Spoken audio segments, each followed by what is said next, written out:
स्वागत है इस डीप डाइव में।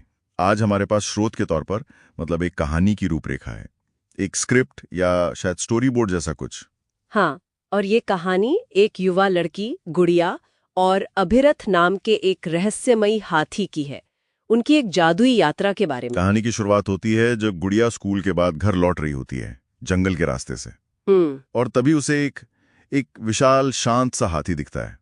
अजीब बात यह है कि उसके माथे पे एक नीला रत्न चमक रहा है। और वो डरती नहीं है ना, बस हैरान होती है।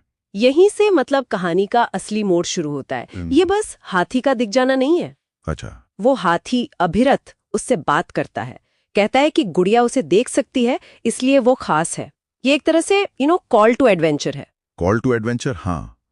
एक आम लड़की को एक असाधारण सफर का बुलावा। बिल्कुल।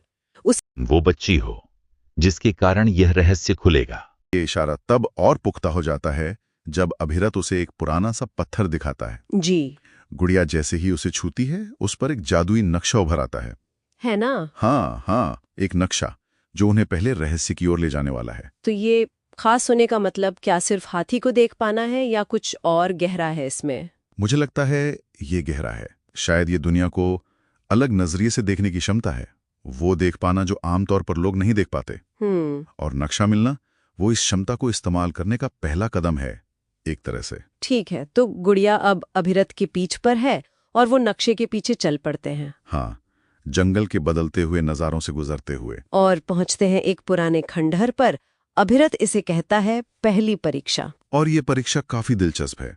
एक गुप्त दरवाजा है जिसके अंदर एक तैरता हुआ नीला क्रिस्टल, सच्चाई का रत्न। सच्चाई का रत्न। लेकिन उसे पाना आसान नहीं। गुड़िया के सामने कई भ्रम आते हैं, आवाजें, लालच, जैसे उसके माता पिता की आवाजें या खजाने का लालच। हाँ, बिल्कुल वैसे ही। उसे आंखें बंद करके इन बाहरी चीजों को, इन आकर्षणों को नकारना होता है और अपने अंदर के सच को चुनना होता है। अच्छा। तो कहानी का एक मुख्य थीम यहाँ दिखता है, बाहरी भ्रमों को छोड़कर अंदर की सच्चाई को पकड़ना ही असली ताकत है। समझ गया।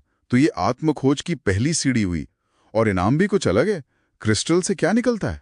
एक जादुई किताब, कोई हथियार या जादुई शक्ति नहीं, बल्कि किताब जिसमें जंगल के रहस्य हैं। ज्ञान, मतलब इनाम ज्ञान है। ये क्या दिखाता है? ये दिखाता है कि इस सफर में असली ताकत समझ और जानकारी है, न कि सिर्फ बहादुरी। सही बात है। और वो किताब खुद ही अगले पड़ाव का नक्शा दिखाती है, शाश्वत जल स्रोत। तो गुड़िया का आत्मविश्वास भी